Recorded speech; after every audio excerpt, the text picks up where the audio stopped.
नमस्कार, हम डॉक्टर अर्चना पांडे आज आपके सामने एगो भोजपुरी गीत प्रस्तुत कर रहल बानी। ए गीत के माध्यम से बच्चन के भावना बच्चन के अनुभूति जौन बा ओकरा के अभिव्यक्त करे के कोशिश करब। कोरोना के चलते बच्चा घर में कैद हो गइल बाड़े सन, ना खेले जा सकता रहे सन, ना दोस्त मित्रन से मिल सकता रहे सन। ऐसना में का बा एगो बालक के चाह, का बा एगो स्टूडेंट के चाह, आई सुनल जाओ।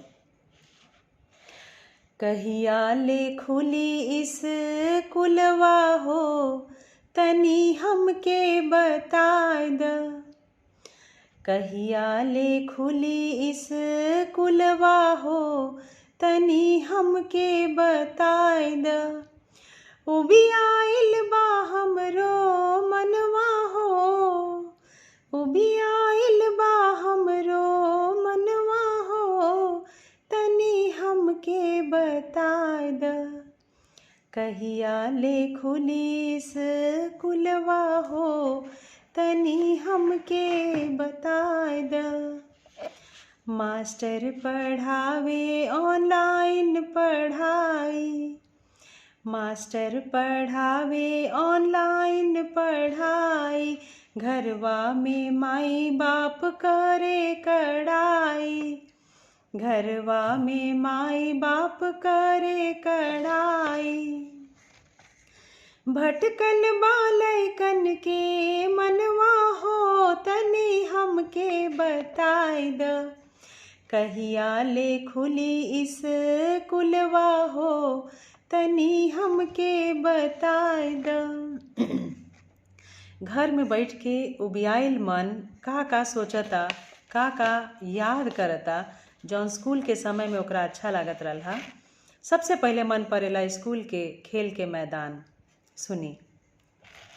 मन पर स्कूलवा के खेल के मैदानवा, सखिया सलेहर आ पेन के गोदनवा। मन पर स्कूलवा के खेल के मैदानवा, सखिया सलेहर आ पेन के गोदनवा। के हमके मुर्गा बनाई हो, तनी हमके बताए द।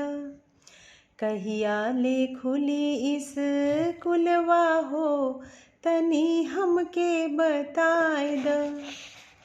दूसरा के टिफिन के स्वाद भी भुलाइल। बच्चन के बड़ा नीक लागेला, अलग अलग लोग अलग अलग चीज़ लेके अपना टिफिन बॉक्स में आवेला।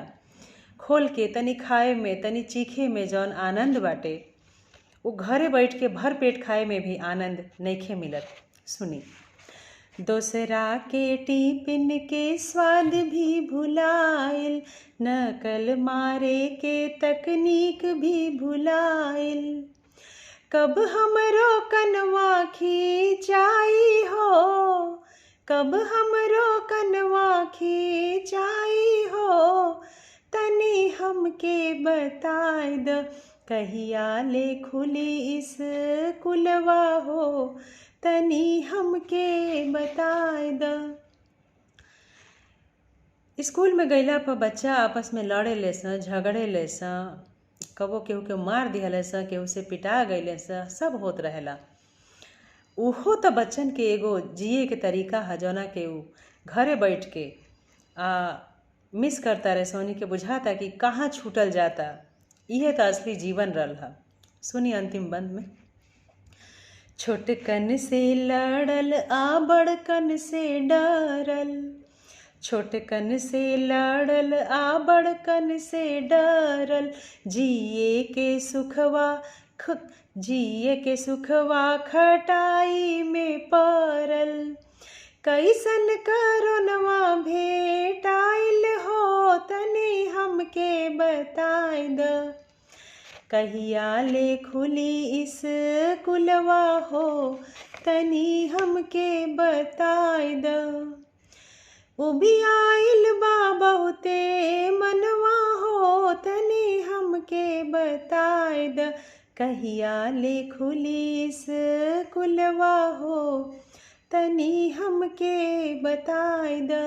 कहिया ले खुली स्कूलवा हो, तनी हमके बताए द, तनी हमके बताए द। धन्यवाद। अगर आपके हमार कविता, हमार गीत अच्छा लागी तो ज़रूर एकरा के लाइक करी, शेयर करी आ सब्सक्राइब करी हमार चैनल। धन्यवाद।